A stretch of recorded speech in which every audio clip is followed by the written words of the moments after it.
Good evening, ladies and gentlemen. Buonasera a tutti. Benvenuti all'Accademia Britannica. Welcome to the British School at Rome. My name's Abigail Brandine. I'm the director. I'm really delighted to be chairing this evening's event. It's a special event, but also a special in-house speaker that we have on the roster tonight. So I'll just go through the housekeeping first, because that's the less exciting bit, which is to say that we are recording this evening's lecture. Those of you participating from home, you're very welcome. Please join the Q&A by putting your questions in the box, and we will attempt to feed them into the discussion. Those of you asking questions in the room, do make sure to hold the microphone in front of your mouths nice and close and turned on, because although we don't necessarily need it in the room, they need it at home in order to hear your questions. So it gives me enormous pleasure to introduce Robert Coates-Stephens, as if he needed any introduction. Robert is a long-standing member of the team here at the British School at Rome. He first came to the BSR as a Rome scholar in 1995, and he's been Carey Fellow at the BSR since 2002. Robert gained his degree and his PhD in archaeology from UCL, University College London. And since 2002, he's been directing the undergraduate Ancient Rome Summer School and the postgraduate City of Rome courses. Many people that I meet as I go out and about talk to me about their experiences of doing those courses and the impact that Robert has had on them and on the direction of their lives very often. Robert centers his research on the antique and the early Middle Ages, on the topography, history, art, and archaeology of the city of Rome.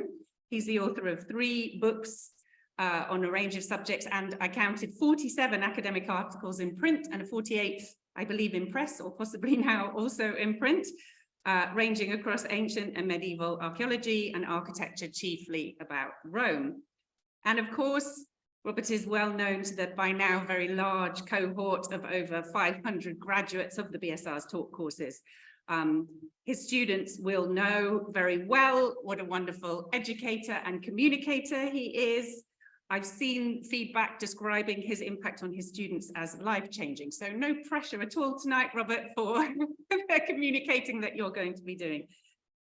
Robert is going to himself say a few words about Gordon Rushforth, who is the person to whom this series of lectures is dedicated. And he's also going to say a few words about John Osborne, who is the very generous sponsor of the evening. So without further ado, please welcome Robert.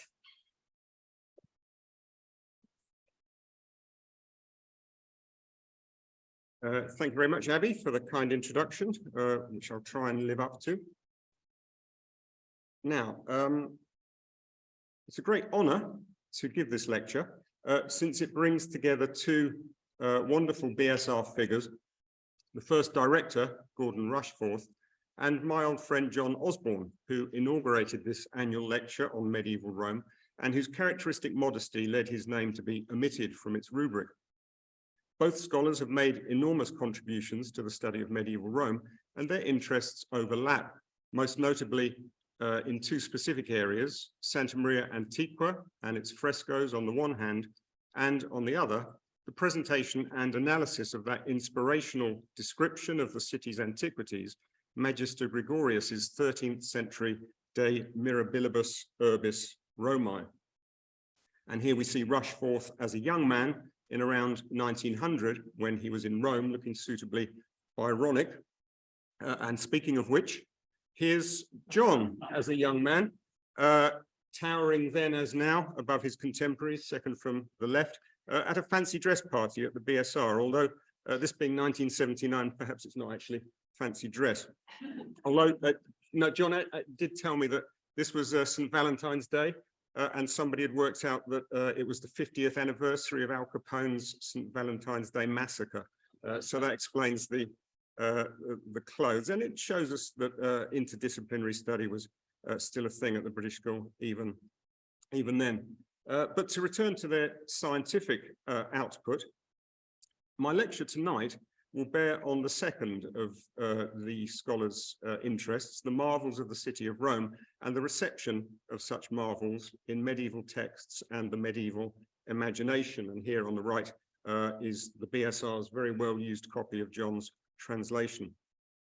Unlike Rushforth and Osborne, with their studies of the English traveller, Magister Gregorius, I'll be looking at sources written in the Eastern Mediterranean. And in using the term late, I mean late as in late antiquity or the late empire, that is from the 4th century onwards. I think it's fair to say that the general perception, which contains a certain amount of truth, is that accounts of the city written in the Eastern Mediterranean during the Middle Ages tend to dwell on the fantastic. We'll have a quick look at two examples from the medieval Arab and Jewish traditions. Some of the strangest descriptions are to be found in the Arabic sources, which contain many descriptions of Rome, all seemingly following the same basic pattern. Here we see Ignazio Guidi's translation of the geographer Jâqût, who was actually born in Constantinople in the late 12th century, but spent his life with the Abbasids in Persia and collected many older sources, which were in turn rewritten in later versions. They present a picture of Rome with 40-mile walls, the Tiber with a bronze riverbed, markets with bronze columns, and a church of St. Stephen fashioned from a single magical stone. Despite the ingenuity which Guidi expended in forcing all of these bizarre characteristics to conform with what we might imagine of medieval Rome, it's since been realized that what we see here is considerable confusion with New Rome or Constantinople. Whereas the churches of St. Peter and Santo Stefano Rotondo belong to Rome, the city surrounded by on three sides by water with a double set of walls divided by a canal is clearly New Rome on the Bosphorus. More enigmatic elements, such as the prison in the form of a spiral, might be either, or indeed a city of the imagination. Giuseppe Mandela thinks the obsession with innumerable sets of walls and ditches forming a labyrinth which traps the unsuspecting Arab visitor reflects the Islamic obsession with capturing Constantinople, foreseen in the Quran and finally realized in 1453. And here we see New Rome's double circuit of walls divided by the canal of the itineraries. One of Gordon Rushforth's great contemporaries in the study of medieval Rome was the poet and scholar of Italian literature, Arturo Graf, whose Roma nella memoria e nell'immaginazione del Medioevo, first published in the 1880s, is still our greatest repository of bizarre legends and fantastic descriptions of Rome, and Rushforth had constant recourse to it in his work on Magister Gregorius. Here we see Graf with one of his more esoteric works, A History of the Devil, from his origins to his final defeat at the hands of modern science. In his work on Rome, as well as making use of Guidi's imaginary Arabic itineraries, Graf included some passages from the Talmud, relying on the notorious Johann Andreas Eisenmenger's German translations. From a chapter on the tractate devoted to Passover, or Pesachim, Graf extracts the following. In the great city of Rome, there are 365 roads, and in each road, there are 365 palaces. Each palace has 365 stairs, and on each stair, there is enough to feed the whole world. Unsurprisingly, Graf inserts this enigmatic extract in his chapter devoted to Le Meraviglia e le Curiosità di Roma, and for the modern reader, it has echoes of the stories of Jorge Luis Borges, notably the Library of Babel, a library as big as the universe in which every conceivable combination of letters will be found, including, therefore, a book which will describe in detail your own future, as well as infinite numbers of alternative futures. However, if we place the passage in its original context, using the recent translation from the more authoritative Sepharia website, we see there's a bit more to it than pure fantasy. The statement comes amongst a group of sayings concerning the greed and rapaciousness of the Romans, and importantly, it's in a series of dialogues given to two prominent rabbis of the 2nd century of the Christian era. The overall collection of the Babylonian Talmud was put together at the end of the 6th century AD, and even though the statements attributed to Ishmael and Yehuda are, in Martin Goodwin's words, demonstrably pseudepigraphic, in other words, falsely attributed, we at least see that we're looking at texts relating not to the Middle Ages, as you might imagine if you're relying on Graf, but to antiquity. Note also that the translation of Shephakim is given here not as roads, but markets. And I'm told by experts that in fact both roads and markets can be meant. So in other words, we're looking at souks or shouks or street markets. Street markets are of course common in the Middle East, but we should remember they were also exceptionally common in antiquity too, not just in the Eastern Mediterranean, but also in the West, as we know from archaeology. Think of the numerous street opening tabernae of Rome and Ostia, as well as in ancient representations, as here in these reliefs from the Vigna Strozzi in Rome, now in the Uffizi. A particularly illuminating example is that on the right here from Amran in Yemen, to be found in Garth Fowden's wonderful photographic archive at Cambridge, where we have a colonnaded souk complete with its palaces rising above. Although built here in the medieval mud brick that Yemen is famous for, it gives us a very neat evocation of a typical porticoed street in Antonine Rome or Ostia, with its brick-faced concrete insulae extending above. Insulae which could easily be described by the rabbis as both palaces and towers. The hyperbolic stress on plenty, on superabundance, also recalls ancient tropes just as much as medieval. In the mid-2nd century, Aelius Aristides actually praised Rome for being, and I quote, like a factory common to the whole earth. And he imagined that after the city had seized what it needed from the rest of the world, to quote again, the trees are left bare for the people there, and they must come here to beg for their own produce if they need anything. The ultimate portrait of Rome as the consumer city comes from another Jewish enemy of the state, St. John the Evangelist, whose gleeful portrait of the burning of Babylon, written at Patmos in the late 1st century, has been interpreted since antiquity as a report on Nero's fire of Rome and all the riches lost therein. And this is obviously the King James translation. So the labyrinthine city of the medieval geographers and the rabbis' infinite markets and palaces therefore have something in common with the view from antiquity and with what Nicholas Purcell terms the rhetoric of numbers and potent statistics, which is so much a feature of the mundane lists in the regionary catalogues, and where the cosmic vision of the Roman horizon was best summed up at the time of Augustus by Ovid. The extent of the city of Rome is equal to that of the world.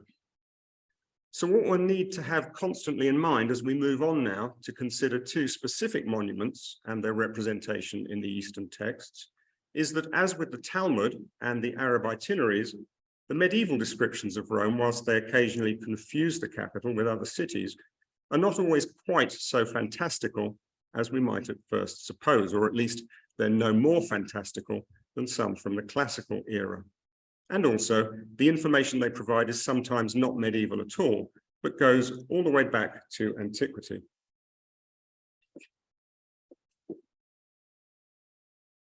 What I want to do now is concentrate on a rather different genre of texts, also from the Eastern Mediterranean, but which utilize much information from Rome, information that's far more reliable than the glimpses obtained from the Arab geographers or the Talmud, and which I hope we'll see as of considerable importance for two particular monuments in Rome.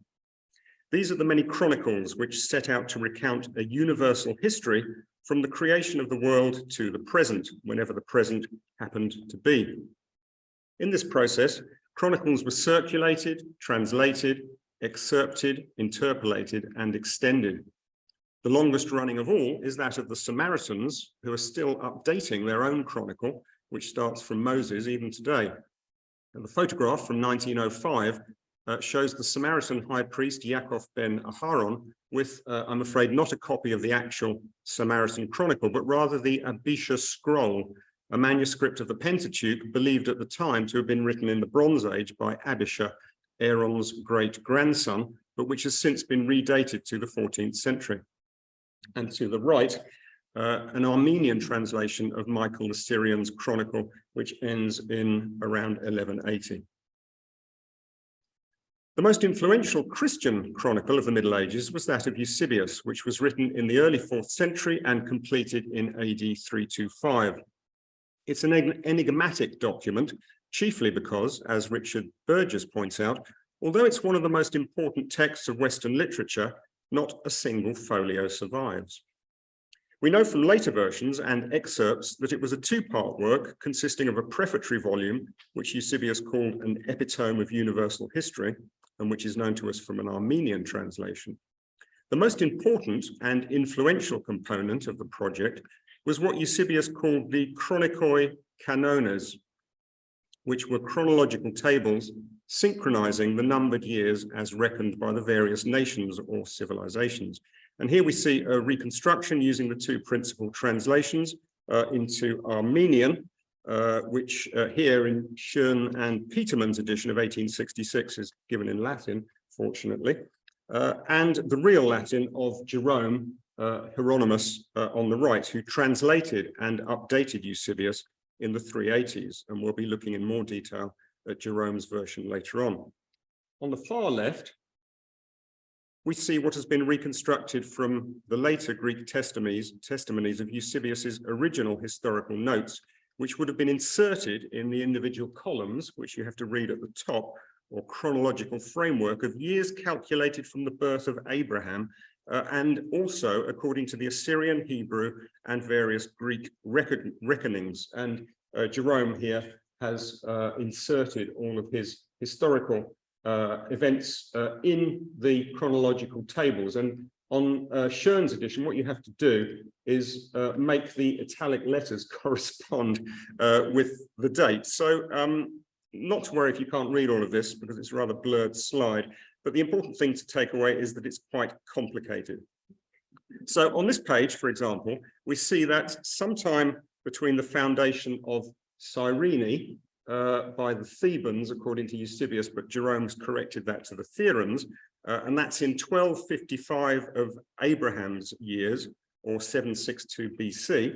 Between that and the first Israelite captivity, the Assyrian exile in 747 BC, Rome was founded,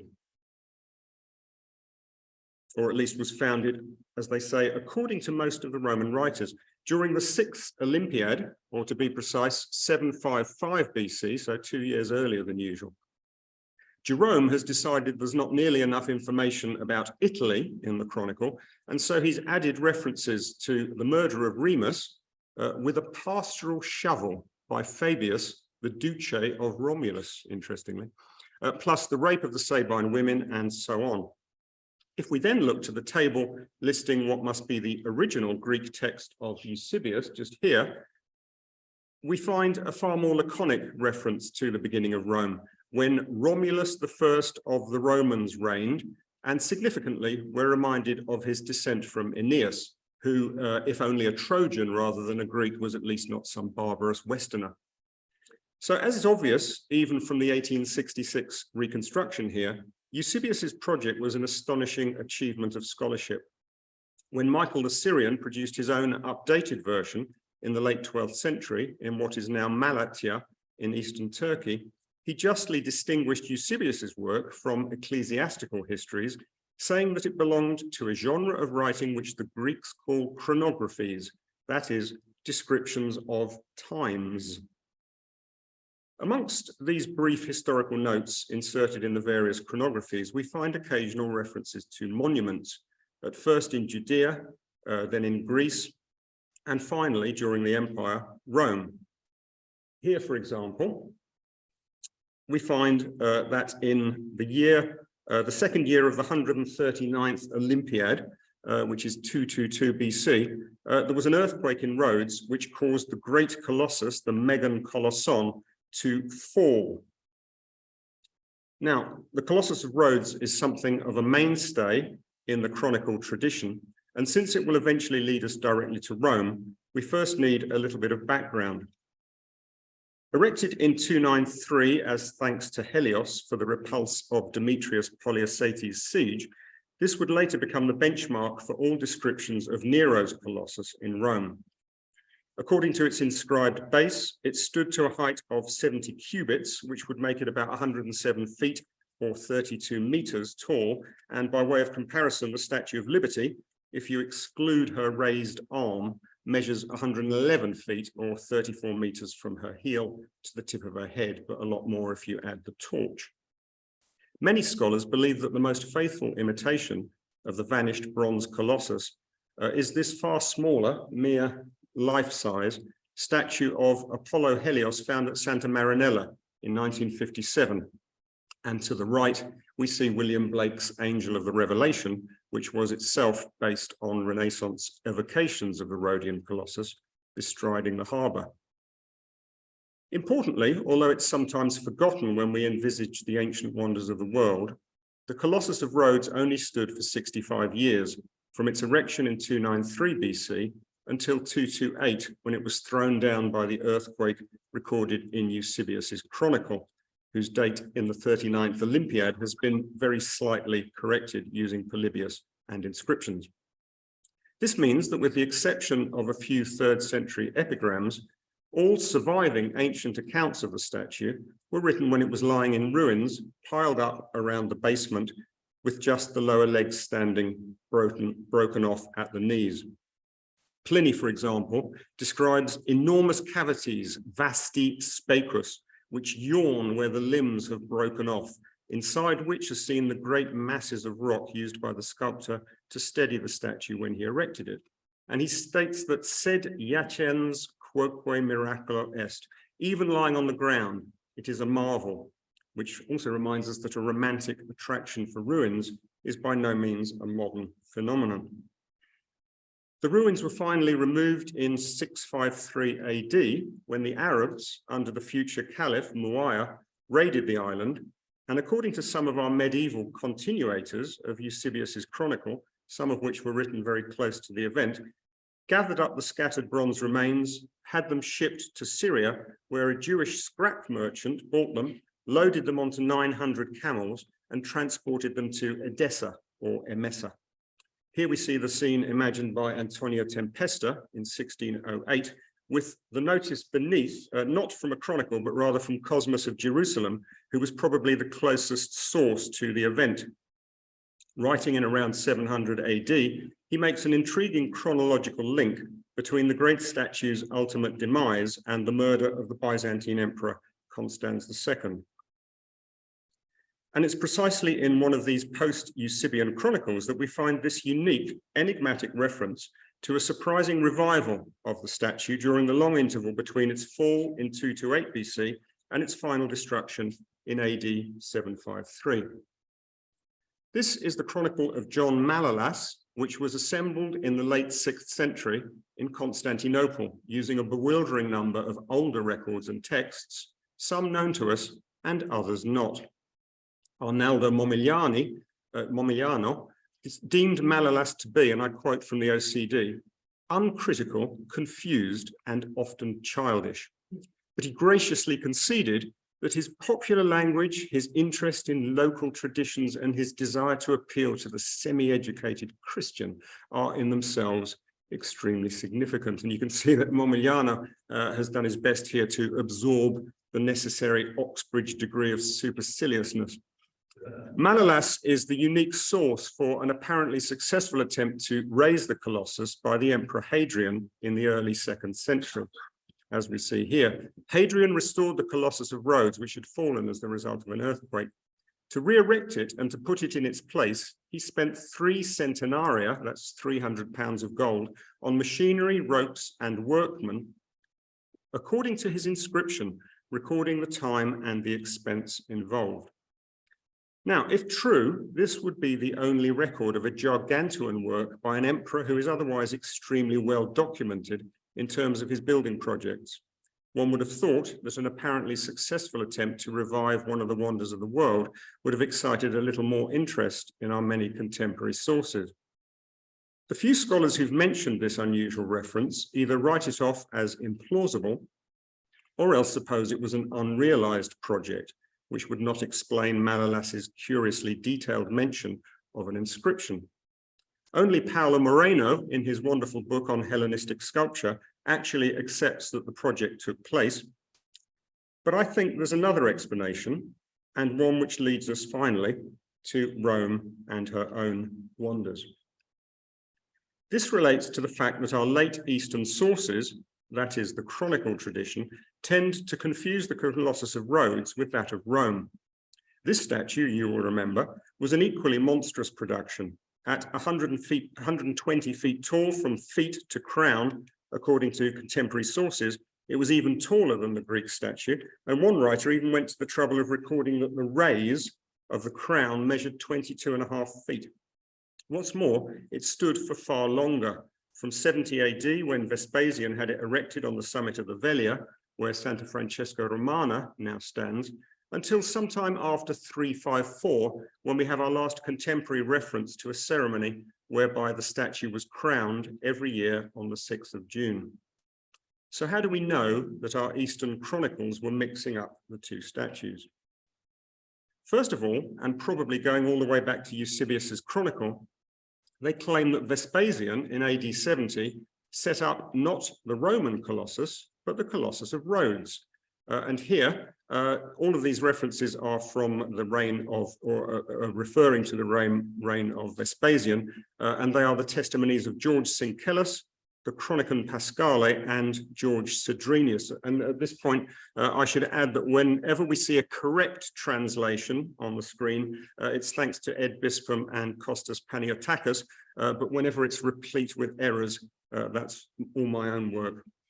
And this is correct because Ed Bispam did it.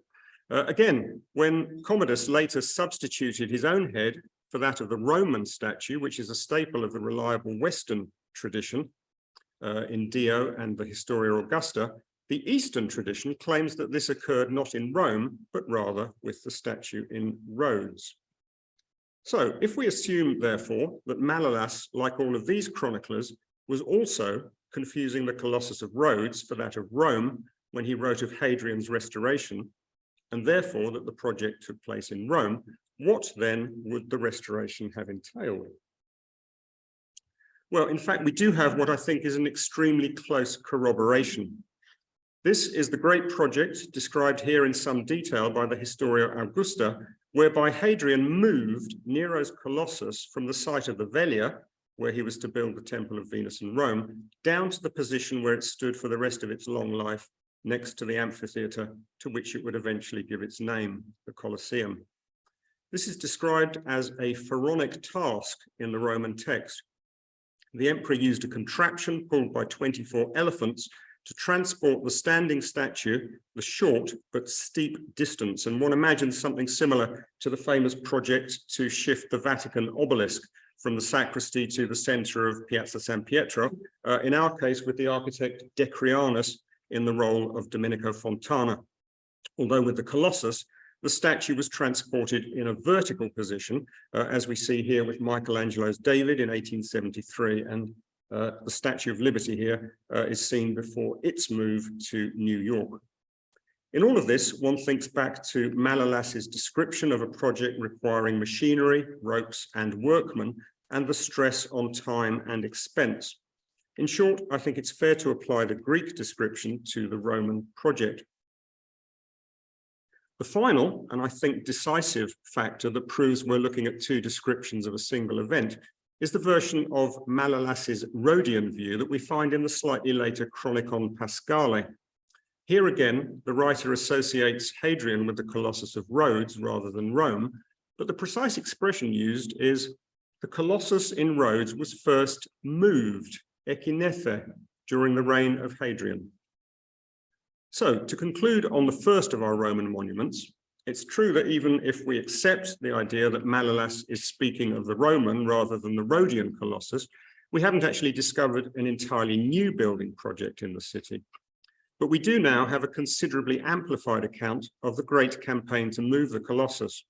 The ropes, the machinery, the workmen, the 300 pounds of gold, the stress on recording the time and expense, all monumentalized in an otherwise unknown inscription. This is all new. From a historiographical point of view, it also gives us much to think about regarding Malalas and his sources. For me, it recalls another important and unique building reference found only in Malolas, one which also concerns the monuments of Rome, this one relating to the original construction of the Aurelianic walls, which is once again a unique testimony. We hear of the use of the city guilds, the Synergaia, to build the immense monument, and also their reward with the title Aureliani or Aurelianoi for their hard work. Ian Richmond found that this testimony rang true when he made his great archaeological survey of the walls, and he observed that the use of this kind of labor accounts for some odd departures from normal military design, which soldier builders would hardly have brought themselves to make. Malolas, in short, had access to some very interesting sources on Rome and her monuments that have evaded the wider historiographical tradition. If we assume these two building references, and Malolas scholars may be able to point to others, came from the same source, one providing a broad sweep all the way from Hadrian to Aurelian, it would have been one that emphasized construction projects in quite surprising detail.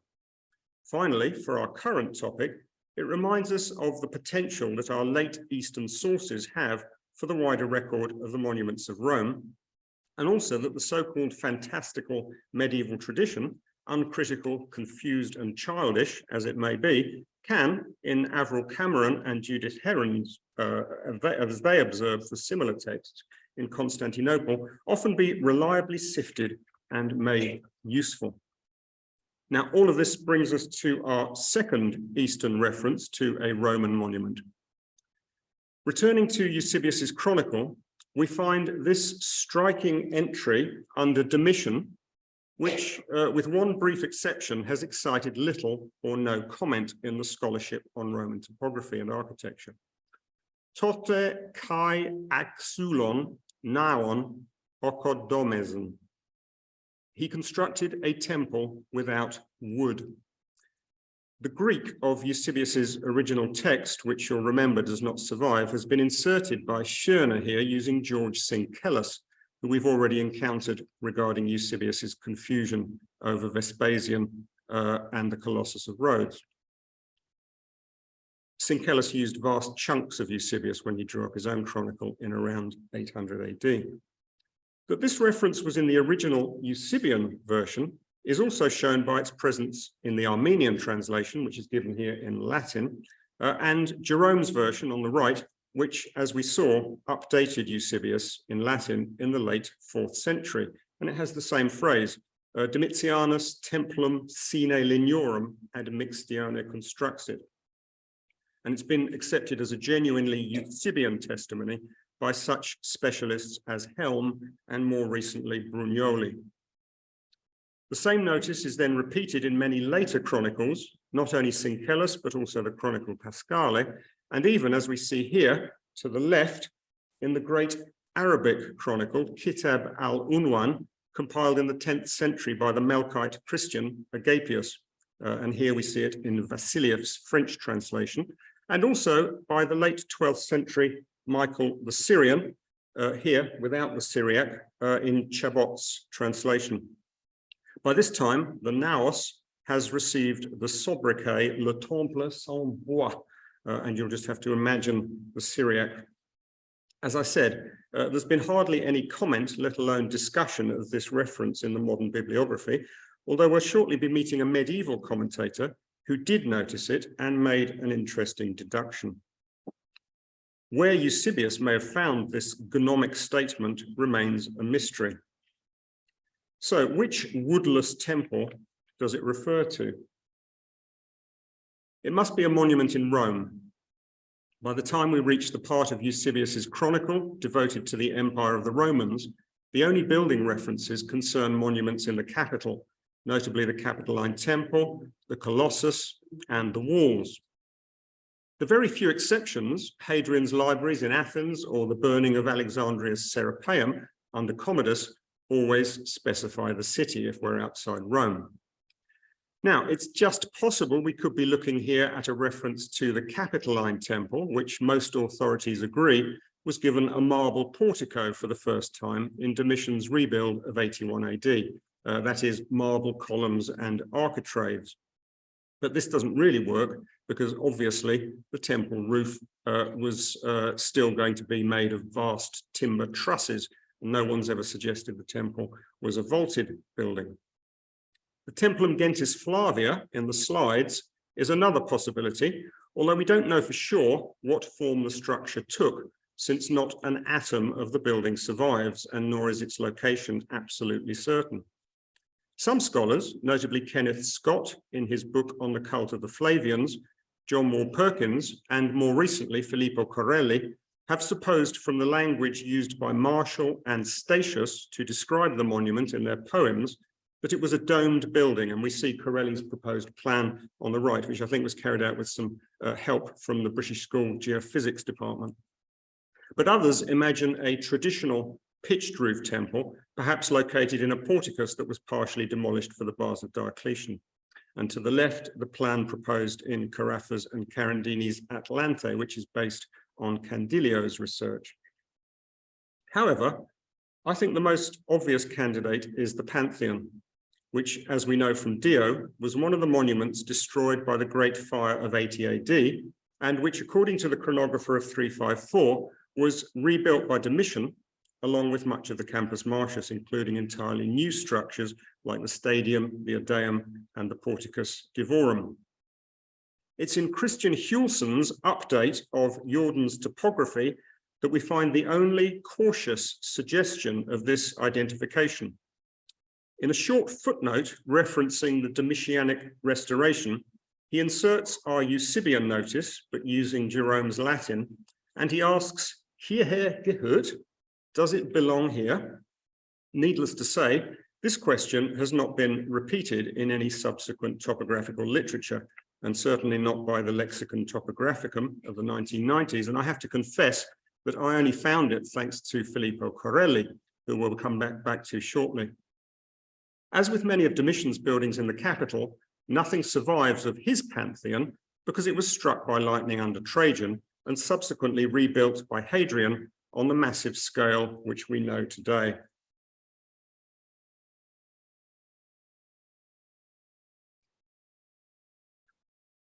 It's precisely the roofing of the pre-Hadrianic building that's always perplexed scholars and led to so much debate about the origins and the development of the Roman concrete dome. All are agreed that an unsupported masonry dome of such dimensions, 43 meters in diameter, about 150 Roman feet, would have been impossible to realize under Agrippa and Augustus. Some have proposed that the building was entirely roofless, or rather that it consisted of a gigantic entrance facade with a circular open piazza behind, as here in Andreas Grüner's reconstruction, which he admits is stark hypothetischer, highly hypothetical. Others imagine a vaulted annular corridor or porticus running around the open piazza, rather like the Maritime Theatre at Hadrian's Villa. In all of this, Domitian's Pantheon tends to be somewhat forgotten, as Jolkowski notes in a recent critique.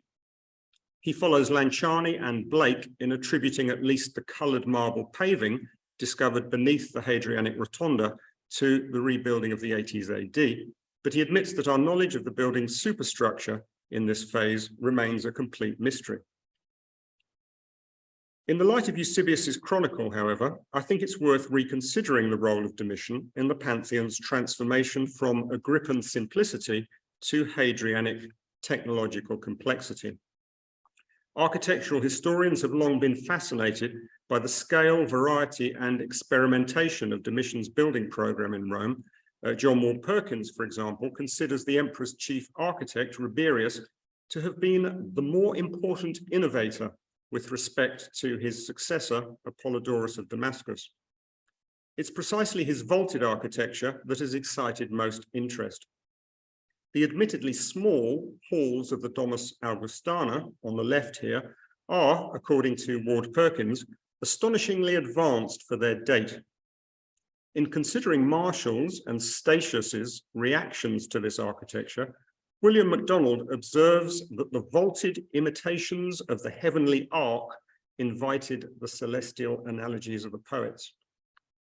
The rotunda at Albano, to the right here, is even more interesting as a comparandum for a possible Pantheon predecessor.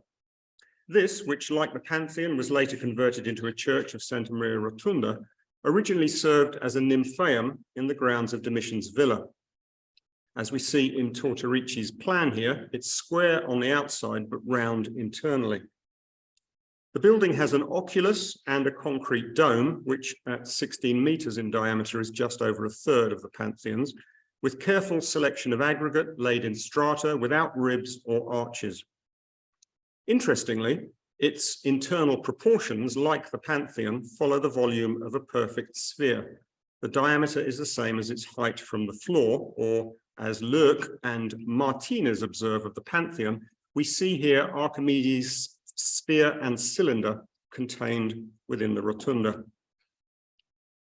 There is then the question of how Domitian's Pantheon Dome came to collapse about 25 years after its erection, when, as we know again from Eusebius, it was struck by lightning in the reign of Trajan.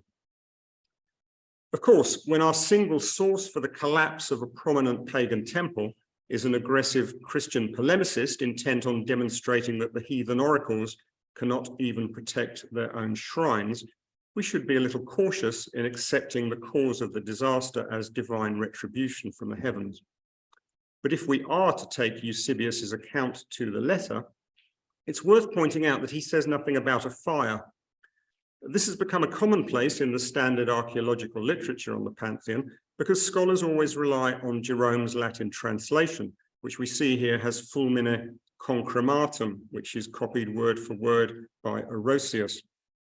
The Greek, which is certainly Eusebius's original wording, because the same author repeats it in the Praeparatio Evangelica, a source that's never brought to bear on the question, has upo keranu dieftara, destroyed by lightning, not fulmine concrematum, burnt by lightning. At any rate, we can point to other similar cases of vaulted buildings being destroyed by thunderbolts, starting with Tacitus's notice of the complete destruction of Nero's gymnasium by lightning in 62 AD. For the Middle Ages, there is the domed Nea Ecclesia in Constantinople, exploding here on the left after a lightning strike in 1490, although here gunpowder storage may have helped things along, as we see in the Nuremberger Chronicle. And even more recently, the 19th century Masjid Mubarak Begum Mosque in Old Delhi had its sandstone dome knocked out by lightning in 2020. And I thank Van der Stracken in Oxford, the great expert on lightning in antiquity, for these references. But to return to the original Eusebian reference to the Naus Axulum, or the Templum Sine Lignorum, there's no getting away from the fact that Domitian was responsible for constructing a temple in Rome, which, having made no use of wood, must have been a concrete, probably domed structure. Since it's not one of his buildings which survives, like Divus Vespasianus, and since it cannot have been any other of his non-extant, traditional, pitched roof temples, like the Temple of Minerva in his Forum, we need to find a candidate that has not survived or been recorded through archaeology or drawings, which was domed and which must have been seen as worth recording in the bare bones chronological record. And to me, the Pantheon seems the best candidate. If this were indeed the case, it leads to some important implications, both historiographical and archaeological. First of all, it would mean that it was under Domitian in the 80s that the Pantheon received its first large concrete dome, and the fact that this achievement found its way into the chronicle tradition, which, as we've seen, is an encapsulated history of the entire empire and its predecessors, means that such a technological breakthrough made a great impression at the time. In other words, it's not just modern scholars who like to lay down benchmarks in architectural history, what our old friend Roger Wilson refers to as the Guinness Book of Records school of Roman architecture.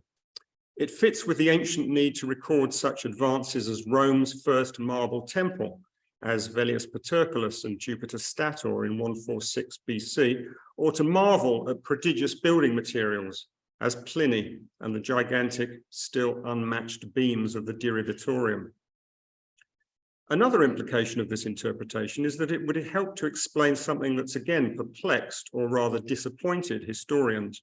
the apparent lack of interest by contemporaries in Hadrian's great achievement of roofing the Pantheon in concrete. It seems that no one at the time, at least until Dio, 100 years later, ever felt it worth remarking on. If we accept that it was in fact Domitian who had been the first to realize a dome, then it's perhaps less surprising that when Hadrian came to rebuild the monument in the same form, but presumably with more imposing dimensions and with a stronger dome, it was not seen as such a technological breakthrough as we always imagine, precisely because the first achievement had already taken, or was soon to take, its place in the standard world chronicle. Lastly, an evolution in the Pantheon that saw Hadrian's great dome arrived at incrementally, as it were, through at least one phase of unsuccessful experimentation, which conform neatly to the picture of Roman architectural development presented by, for example, Robert Mark, who sees constructional failures as being just as productive as successes. He points to the example of the ominous series of vertical cracks in Hadrian's dome, which must have appeared almost immediately that the centering was struck, but which seem to have been foreseen by the architects when they planned the extradus of the dome with its great stepped annular rings. Mark argues that the chief structural function of these stepped rings was precisely to counteract the vertical cracking, something therefore which must have been observed in earlier failed attempts to roof such a vast space in concrete.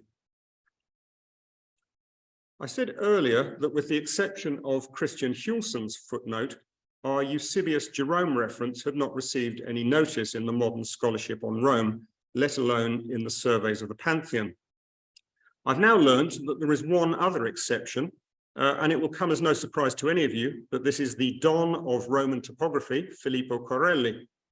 He's about to publish a new study of the Pantheon, which he's kindly showed me, in which he includes the Eusebius reference in its Latin version by Jerome.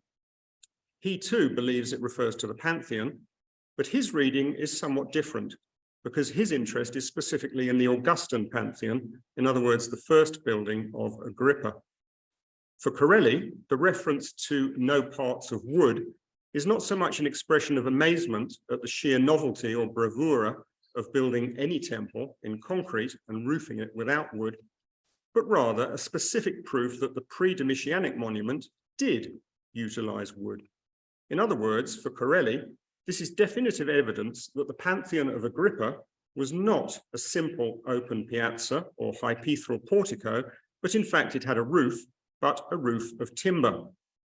The kind of lightweight vault that some have identified in the fresco in our slide from the house of Caecilius Jucundus in Pompeii, and thanks to Andro for taking the photo from Mao. Here we see a circular building with stars painted on the intrados of a wooden dome, and which has long served as a possible model for the kind of structure we might imagine in Agrippa's original Pantheon, as in the work of Carl Lehmann, Eugenio La Rocca, and Edmund Thomas. Now, all of this, of course, remains somewhat speculative. It depends on a particular interpretation of the extremely curt entry in Eusebius's chronicle. But in these last few minutes, I'd like to return now to the chronicle tradition over the longue durée and finish with an intriguing and satisfying historiographical comment made not in the Eastern medieval sources, but by a very much neglected Western chronicler.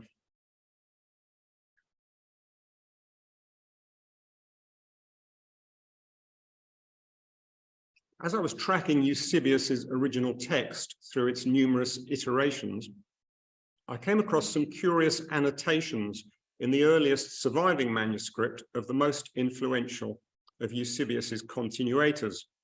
This is Jeromes Chronicle, which, as we've seen, was a translation with update of Eusebius into Latin. The version we're looking at is the Bodleian manuscript, which incredibly was copied within a generation of Jerome's death, so in around AD 450. The wonderful thing for my argument is this marginal note to the Domitianic temple entry. This is the Pantheon, which is now St. Mary and all Christ's martyrs, according to W. Who was this mysterious medieval topographer? Or at least when did they produce this interesting scholium? And more importantly, who or what is their source, the mysterious W? The answers to these questions come to us thanks to the Bodleian manuscript's original editor, John Knight Fotheringham, who was a contemporary of Rushforth at Oxford and published the text in 1905. He provided a detailed transcription of all the manuscript scholia or marginal notes, and he attempted to sift them, identify the various hands, and even identify their sources. Partly on the basis of the manuscript's history, Fotheringham was able to classify our scholium as belonging to a group he termed one or more South French hands of around 1400. The mysterious W, who is given as the South French hands source for the identification of the temple as the Pantheon, is William or Gulielmos de Nongis. And here we need a brief parenthesis on Gulielmos, who emerges as an extremely important witness. Gulielmos was a monk and chief librarian, Custos Cartarum, at Saint-Denis, and he wrote a chronicle from the time of Adam to the present day, that is 1300. For the period prior to 1113, he himself, in his preface, admits he relied for the early Middle Ages on Sigibert of Gembloux, whose own chronicle has been published in the Monumenta Germania Historica, and for the period before that, Jerome. Today, William's chronicle is only known for what you might term its modern section from 1113 to 1300. And this, as we've seen, is the sad fate of almost all our chronicles, whether late Eastern or late Western. In other words, their early sections tend to be discounted since it's assumed that all they were doing was copying their sources word for word, sources which were usually Eusebius in the East and Jerome in the West. Many modern editions therefore only publish the more recent section of such chronicles. And with William, or Gulielmos, none of his immense chronicle, covering the period prior to 1113, has even been published at all. That is to say, 4/5 of the entire work. Fortunately, we have a considerable number of such manuscripts, 21 catalogued so far in Daniel Williman's and Karen Corsano's recent book, which tells the interesting story of just one of these now in the British Library and once in the possession of King Henry VIII, who had made approving comments in the margins whenever he came across an instance of monarchs overruling popes. The manuscript we're looking at is another fine medieval edition, one in the Chigi Library and now in the Vatican, with coloured capitals illustrated in the 14th century by the Parisian artist Jeanne de Montbaston, who termed herself Illuminatrix. Wonderful job title. Here, Jean the Illuminator has depicted William himself presenting his work to the Emperor Charles IV in Rome at his coronation in 1355. And here is the page we need from the Vatican's Vat Lat 4598, which is the only one I could find online. I have got a close-up of the reference we want, but I think it's somewhere around here. This is the passage in question. Domitian built the temple in Rome called the Pantheon without any use of wood. But now it's consecrated in honor of Santa Maria, the Mother of God, and all of Christ's martyrs. William then has done much more than merely copy Jerome word for word. He has in effect produced a commentary within the text itself. And since this and the other manuscripts have never been published, or as far as I know, even studied for their actual content, one wonders how much more material he's inserted or added to his sources. This, albeit laconic comment, is in fact extremely significant for my topic of the reception or the perception of antiquities in the Middle Ages. It's a surprising example of a medieval commentator thinking about a monument archaeologically. This hardly ever happens, not even in John Osborne's and Gordon Rushforth's Mirabilia texts. William, or perhaps he was using an earlier unnamed source, has interrogated an enigmatic text and sought to identify the object through what can only have been the observation of standing remains, even realizing the phasing of an ancient monument which has now become a church. William, or his source, has obviously thought about the dome, that is, the key element of a temple constructed axulon, without wood. And he's shown that 700 years before our modern topographical guides, someone had arrived at exactly the same conclusions as Christian Hulson, Filippo Corelli, and that presented here tonight.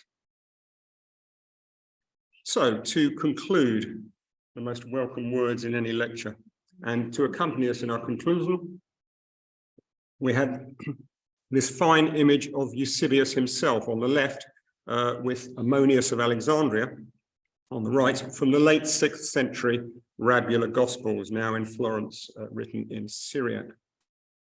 So what have our late Eastern sources told us about the monuments of Rome? At the most basic level, if we are to accept the interpretations presented here, they've provided us with two specific illuminations on, respectively, the Colossus of Nero and the Pantheon.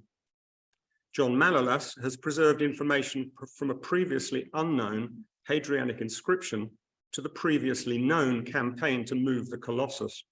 And Eusebius has shown us that it was Domitian who first roofed the Pantheon without the use of timber. Eusebius's notice has then been transmitted continuously through the Chronicles from Armenia in the east, through Syria, Byzantium, and via Jerome into the Latin tradition, finally leading to the intriguing ruminations of William de Nangis in 13th century Paris. I've had no time, and nor am I qualified, to go into the question of which vanished sources our chroniclers were relying on for these references. The Domitianic Pantheon, for example, could open the way to a consideration of the lost chronicles of Brutius Praesens or Julius Africanus, both written in Greek in the 2nd and 3rd centuries and both cited elsewhere in Eusebius. Apollodorus of Damascus is another Greek writer whose tracts on architecture were extant in medieval Byzantium and cited by Procopius. Or perhaps we should be looking for an anonymous Greek poet, someone who never made it into the Palatine anthology. These are all questions for the philologists to investigate. Lastly, although we've not had time to go into them in any detail tonight, we've seen that the more exotic Arabic and Hebrew comments on the city of Rome have followed a different path, not unknown in antiquity, one that uses imagination and metaphor to evoke greatness and complexity, and one that reminds us that there are alternatives to our sometimes pedantic archaeological approach to the monuments of Rome. Thank you.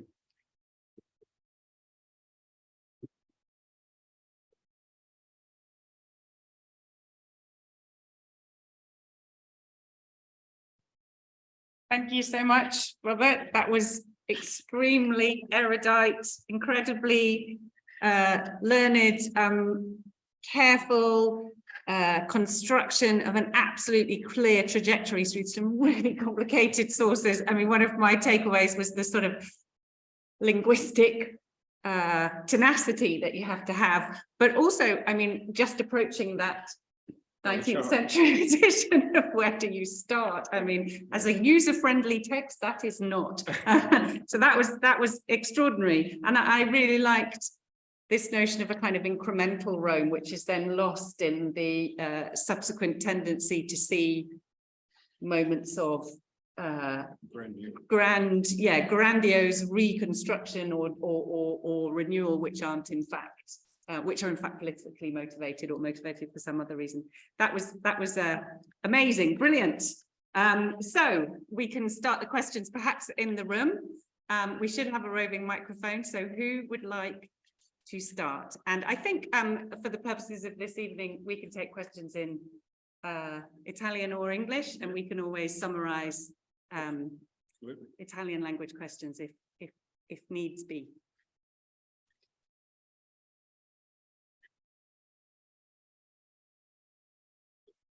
Yes, let's start at the front.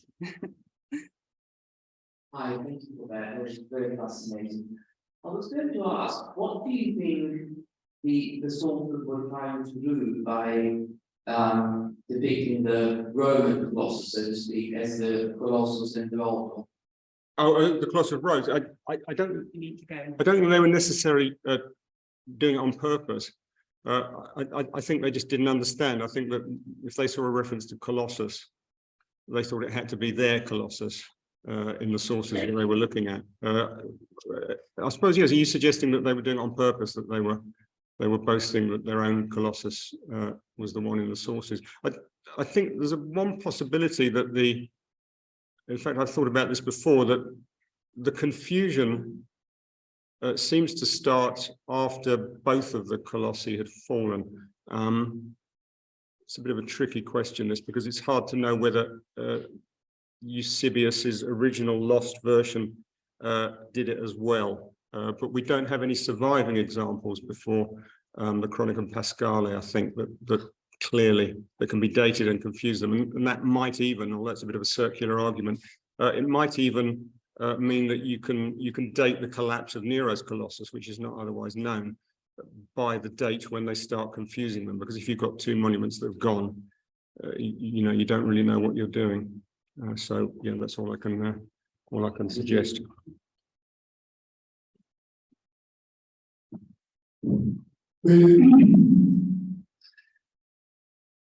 Poi passerei il testo perché non sono sicurissimo di aver capito bene, ma ci sono due cose che volevo dire.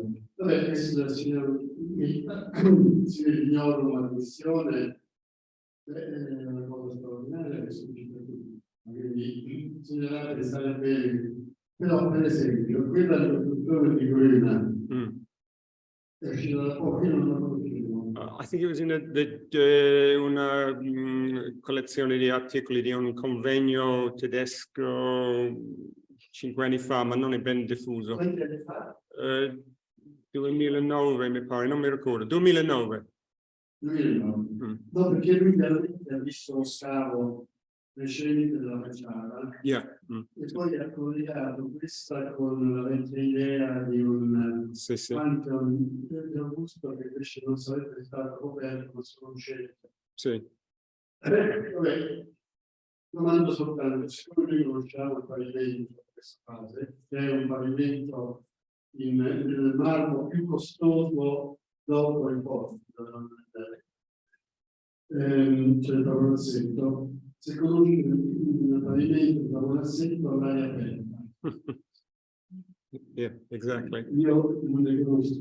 Comunque, l'altra cosa è che questo dipende dal fatto che c'è questo piccolo muro di reticolato, certamente museo, che però non corrisponde sicuramente al muro originario perché è un rettino alto 7 metri circa, con il mauretto sopra, ma è importante il limite della costruzione, non può essere, anche perché il pavimento di Paolozzetto si ferma proprio dove comincia la dotazione di ufficiali a Nero. Quindi è evidente che c'è una copertura da parte di Augusto. Il problema più grosso è proprio l'iniziato. Esatto. Su cui se spendiamo a quel testo, l'iniziato ha sostituito un'edificio in parte di legno con un edificio di muratura. Sì, questo è il mio... Sì, ha cominciato da capo. Il primo testo che ci dà l'informazione sull'edificio di Nero, quindi il pavimento non sempre deve essere intero. Ok. Quindi, insomma, è una strana ricostruzione. Certo, strane proporzioni. Do you want to just sum that up about a couple of archaeological details? Oh yes, Professor Corelli was observing that the idea of having a pavement in Pavonazzetto marble, which is the most expensive marble after porphyry, in a building. These are the excavations from the late 19th century. In a building without a roof, in other words, in the open air, is unthinkable, and therefore it must have been recovered. Specialmente nel settore del corpo. Yes, it's the most prestigious marble in the Forum of Augustus, for example, which you find exactly in the Hall of the Colossus, which is definitely Augustan. So that's it, really. you want to take a question from the hang on. online Q&A?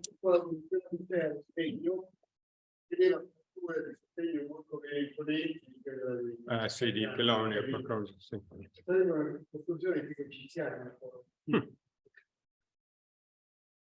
Thank you, Robert. That's really enjoyable. Can I ask you again about the Oxford manuscript and the annotations?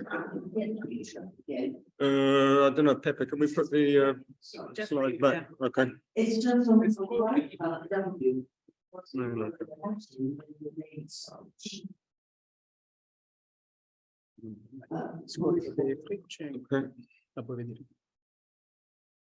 See. As far as I can remember, it's a long time since I've looked at this. Slide annotations are not the old script, and I can't actually the script up the top of this slide. Yeah, Fotheringham thought they were late 14th century. But why W? Well, I did actually look at Professor Wikipedia on this, and I found that Wilhelm, which is a Germanic name used by the Normans, is actually used as W. If you look at the Bayeux Tapestry, Okay, William the Conqueror is spelt with a W. right. So that's just one thing, but I was wondering whether some of the very early annotations are also comments on any of the buildings. It's certainly considered a lot about building. Yeah, I looked through Fotheringham's appendix where he very carefully lists all of them, and none of them were actually about any of the building references apart from this one. But that's because it comes from Gulielmos, not from the people writing on the Bodleian manuscript. Yeah. We'll take a question from our online audience. We'll take a question from John Osborne. Hello, John. Lovely to have you with us. So John says the continuators of Jerome's Latin version, which you cited, were all writing fairly late in the Middle Ages. Is there an early medieval tradition of interest in Jerome and in updating him? And if so, does it also provide comments on the references to buildings in Rome? Well, yeah, this is a difficult question for me because I'm not an expert on codicology, but Sigebert of Gembloux, who I don't know if he counts as early medieval, but I think he was writing in the 11th century. And he's the sort of missing link between where Jerome sort of packs up in 376 and Gulielmos takes over. And as far as I can see, although Sigebert is, I can't remember if they've published all of his early medieval sections. As I remember, he doesn't have much to say about buildings. He talks about the Pantheon being converted into a church and them expelling the demons and things, but he's got that from Bede. And I've just vaguely remembered that I think one of the late antique chronographers updates Jerome. Is it Marcellinus Comes or one of the Gallic continuators? But again, I'm not aware of anything added about the buildings. But there's an awful lot of material here for anyone who's got the patience to look into it.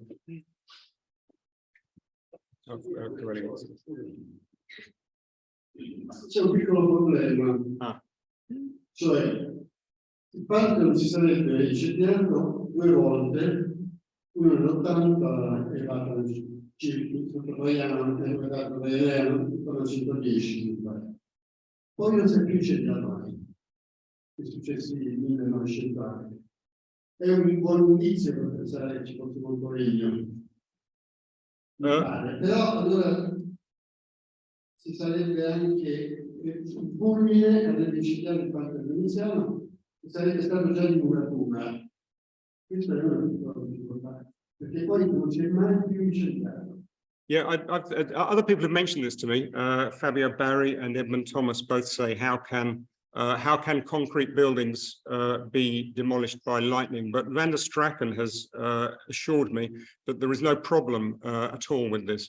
For a start, the sources originally is Eusebius, and he doesn't say burnt. He just says annihilated by lightning. So it would be a lightning bolt that hits the concrete and makes the dome collapse. And I didn't have time to put it in the lecture because I didn't really want it to become a lecture about the effects of lightning on concrete. But Vanda sent me an amazing video from Fort Worth in Texas about a week ago. A garage forecourt was hit by lightning, and the garage forecourt had vaulted reinforced concrete cisterns, which normally would have been full of benzene or petrol. And the lightning hit a 3-foot top of the vault of the petrol deposit, and it made a hole in it 3 feet thick. And the crater was about 15 feet in diameter. Luckily, there was no petrol in the cisterns, otherwise it would have exploded. But as Vanda pointed out to me, that would be about the best model you could get for a vaulted construction in concrete being obliterated by lightning. In fact, there's a question of clarification online about the destruction and then rebuilding. Shall I read it out? Go on. A quick question for clarifying the Domitianic Dome Pantheon you suggest. This was built but then destroyed by lightning and then rebuilt mostly by Trajan, question mark. Yes, no, that's true. Yeah, exactly. What we were just saying and what Professor Corelli was saying, the destruction at the end of Trajan's reign led to a complete reconstruction from the ground up, and then people looking at the brick stamps have suggested that it started under Trajan and was completed under Hadrian. Yep. Any other questions in the room for Robert? In which case, I am very happy to invite you for a drink upstairs, and to thank Robert so much for this extremely fascinating and stimulating talk, and we look forward to carrying on discussion with a glass of Prosecco.